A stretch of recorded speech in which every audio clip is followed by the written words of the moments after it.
Hey guys, I hope you guys are doing amazing. Today we're going to discuss our part 2 of how to survive and how to be successful in Canada. And in that, you need one very important thing, and that is how to write resumes as well as cover letters.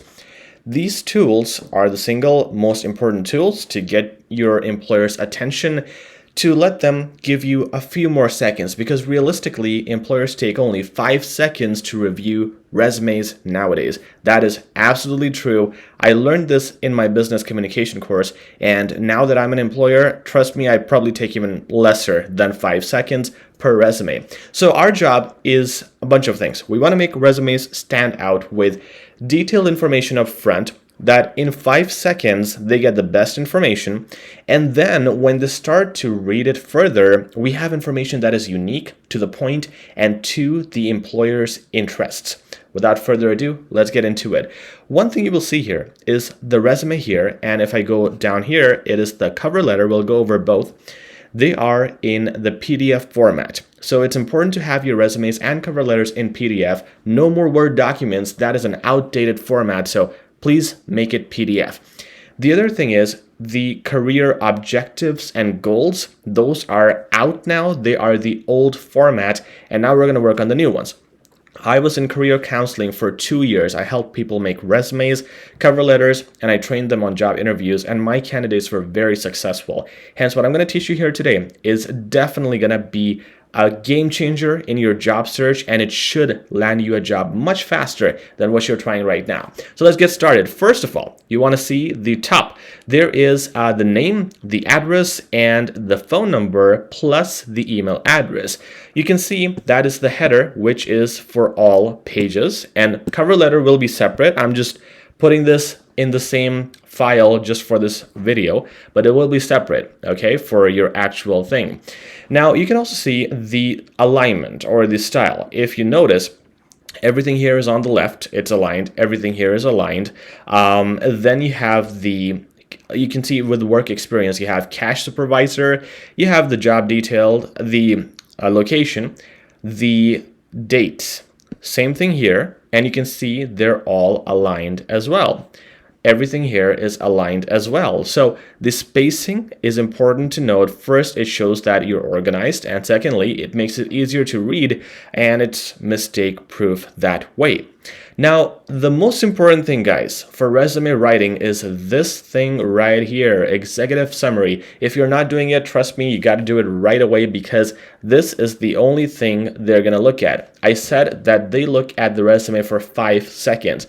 This is the information they're going to look at. Quick information that's going to give them a quick summary about you, and the other information down here will be read only if they like the top part. If your resume doesn't have a top part, a bottom part, separations like these, it's going to be spread out, and they wouldn't read anything. Honestly, like if it's too disorganized, they don't read anything. So it's important to section the executive summary, followed by the work experience, then your education. Okay, it's good if you have these colors as well. The gray color in the background, capital letters. This formatting should be exactly the same. I'm telling you, this is what we taught students in career counseling. They were highly successful with this format. No colors, no pictures. This looks professional, this catches attention, and this works. So just go with exactly this format. I have a sample of this written in my blog, and you can go to azeducation.com blog. Link is in the description, by the way, always. And you can check it out. Otherwise, you can pause this video as well. I know in the blog sometimes you cannot see the colors, but in this video you can. All right, so with that said, one other thing is, with every job, you need to change your resume a little bit only.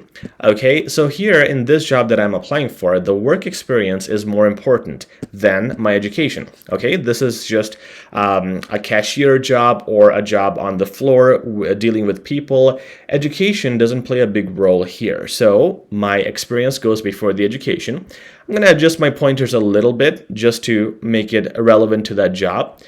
When you talk about the cover letter, though, that's going to be different completely for every job you apply to. Okay, so that has to be catered to that particular job you're applying for. The keywords in the description of the job should be the keywords in this cover letter as well. So we'll talk about that in a second. Let's go with the resume first. In the executive summary, you want to have maximum 5 to 6 points, and that will just detail what you are all about. So you are exceptional and you have exceptional experience in managing, coaching, planning, administrative duties, and leading staff. Okay, you also have an excellent track record of hitting goals and targets. You can see the language we're using is showing off how good you are. Okay, you're exceptional. You have an excellent track record. Okay, this is like a proof. Like I have a record. I have, or if you meet sales quotas, you can say I've met sales quotas. Or you can talk about the records you have broken. Okay, something realistic. You have top-notch communication skills, not just communication skills, top-notch communication skills. And then what exactly it is? It is the ability to negotiate, delegate, deliver outstanding customer service. So more detail there. You have experience. Now this time we're taking it a little slow. We're not just constantly bragging. We want to keep a good balance. Now we're not saying exceptional experience. We're just saying experience. And in these kinds of situations. And highly proficient, once again, a little bragging, and that's exactly what you need. You need to show off. You need to show off how good you are. You're not just proficient in Microsoft Excel, you are highly proficient in all these things. And now you have all these good wordings. This is for the job you're applying for. They need these things, your computer skills, communication, and all that. You have all that right there. The employer reads it, it stands out because you have different words: exceptional, excellent, top-notch. So you look like a big deal. All right, I'm interested to read more. So I'm going to go down and read more. You have your dates, you have your locations, the job title, very easy to follow. The first job is the most important one because mostly they don't look at the second and third. Okay, so you can see the second and third have less details. The first one has more. Now, second and third details you can read on your own, but I want to emphasize what I was doing here on the first one. Started as a cashier, got promoted to a supervisory role due to dedication to work. So look, I'm not just saying I was a cash supervisor. I'm saying how I progressed. I'm showing the employer that I'm someone who you can promote.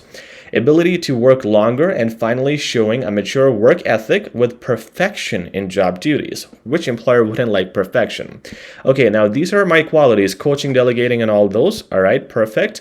A little modest here, but then again, proof. I have received accolades and recognition for delivering exceptional customer service.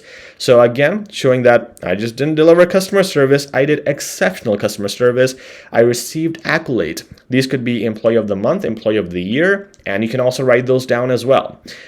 You worked with these things and dealt with these things. So a little bit of strong words like exceptional, and I got promoted, and I had accolades, and a little bit of general duties as well, just the daily activities. But again, keeping it interesting, not just having simple sentences like did communication, did filing, did admin work. You got to really detail it, and not more than 2 lines, but with content that people really want to read, and they can kind of see your progress. You started as a cashier, got promoted, and you managed all that, and then you had all these other great qualities within you. Going down, again, education is not important, so all we have here are the dates, the degrees, and the locations. We can add pointers here, 1 or 2 lines on each if the education is important for this employer, and you can basically mention there what you learned. Okay, that's pretty much all you can do with education. Some people make a table, all right? Some people make a table with all the subjects. Don't do that. Nobody cares, okay? Unless in the job description, they really want to see these things learned. That's a different story, but mostly it's not. So use this template. It's a very workable template that's been proven time and time again with my clients, and it will work for you as well. The second thing, or maybe this is the first thing, sometimes employers look at the cover letter before the resumes. They know that Cover letters are made for them. Resumes are mostly copy paste, right? So maybe this is the most important thing. You start with the date, human resources, or if there's a specific department, like if it's Mr. Bob Jones, whatever, whoever has written to you, the recruiter, or if it's again a specific department, you name it, city, that's it, re, and then this is, you always say re, okay? It's always re because there's a job post and you're replying to that. So re and then the job post name, dear hiring manager, or if you have the name of that person. Now, I'll just go here at the end with best regards and your full name. Okay, simple, professional, and just that wouldn't make a huge difference. Just go with this. It's just a very workable template. What's important is this. Have a look at this. I'm not saying I am a great candidate, or I hope you, or thank you for your application, for your time, or I hope you accept my application. Nothing cookie cutter, nothing generic. We want to make it attention grabbing right away. Now, there's a fine line between what is crossing the line and what is something modest. And we want to be just very careful with that line. So we don't want to say, I'm the best candidate. I think you'll be lucky to have me. All right. So we don't want to say those things. Sometimes people do it way too much. I would say use this template. It works perfectly. It's not too braggy and it's not too modest either. Allow me to put an end to your candidate search right here. My 5 years of, and then here you describe what you're all about, a quick summary. My 5 years of exceptional supervisory, customer service, administrative experience. You can see I'm using this slash and the brackets, parentheses, to include as much information as possible. Putting commas to give the person a breather as well. Nearly 20 years of experience in public speaking as a teacher will make me the most ideal candidate for this posting. All right, now it's unique, now it's different. It has some passion in it, and now I want to read further. Still, I'm going to read quick. Okay, so one thing you want to do is make sure the headings of each of your skill set are in bold. Okay, these are probably the only things the employers are going to read. They're probably not going to read the whole sentence. So just make sure these headings are in bold. So it gives the employer a quick summary. And if they're interested in reading, you have the detail. Once again, you can see the template. You can read it. You really got to pause the video and read it properly. But the idea is the same. Having an excellent track record of exceptional communication. So it's not just, normal, this is what I did, but it's how great you were when you were doing it. Once again, you delivered exceptional customer service, and there's nothing fancy here. Becoming a little modest here, you have skills in these things. This is a little boring because it's admin work, so you can't just say like I'm so great at putting up files together. So nothing great there, but you're proficient with computer skills. You're outstanding in organization, and you have the ability and experience in making quick decisions after carefully evaluating numbers and so on. So you have again those fancy words that show just how valuable of an asset you are, and that's not being braggy.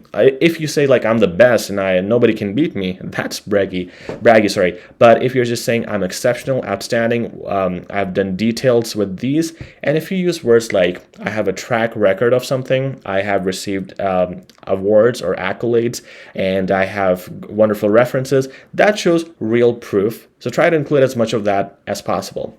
One last thing, as I mentioned earlier, all the words here, these things you see, management, customer service, and something else would have been something like admin work, these kinds of keywords are taken out from the initial job post. Okay, take those keywords out from the job post.